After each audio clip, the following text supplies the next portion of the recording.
Assalamualaikum warahmatullahi wabarakatuh. Saya Nur Anissa binti Ibrahim, wakil dari kru TV PSS Semarang. Hari ini sekolah saya mengadakan majlis Jom Pakak Mari ke Sekolah dan Weh Comenya Kelas Ambo di dataran Perhimpunan Semarang. Mari kita sama-sama saksikan majlis ini. Jom!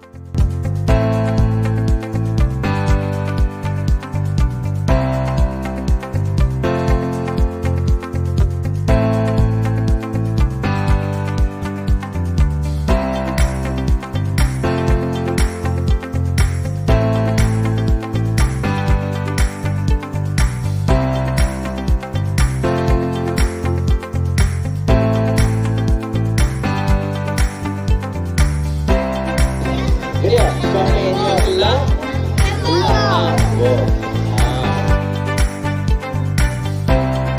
Apakah perasaan awak pada hari ini? Saya sangat gembira kerana telah menyertai program senam aerobik ini. Okey, soalan kedua. Adakah awak telah bersarapan sebelum menyertai program ini? Saya telah bersarapan pada pagi ini. Okey.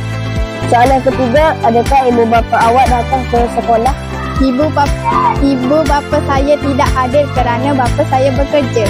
Okey, soalan keempat, apakah ibu bapa awak membenarkan awak menyertai program ini? Ibu bapa saya membenarkan menyertai program ini. Assalamualaikum, saya Akil dari kru TV PSS Semarang. Hari ini saya ada beberapa soalan yang telah ditanyakan kepada guru besar. Apakah objektif utama pihak sekolah mengadakan program ini? Jadi Assalamualaikum warahmatullahi. Jadi terima kasih atas soalan yang cukup baik tadi. Jadi objektif utama program ini dilancarkan memastikan kehadiran murid-murid kita mencapai KPI yang telah ditetapkan. Okey, soalan kedua, adakah program hari ini mendapat sumbangan daripada mana-mana pihak? Ya, okey.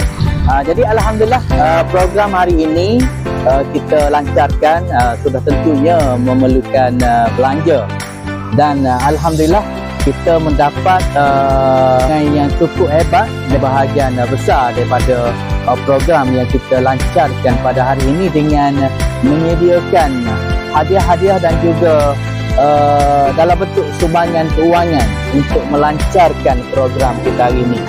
Bunga teratai mekar di kolam, wangi harum menyentuh hati. Masjid ditutup dengan salam, harap bertemu di lain waktu nanti. Sesi majlis kita pada hari ini saya sudahi dengan wabillahi taufiq wal hidayah. Assalamualaikum warahmatullahi wabarakatuh.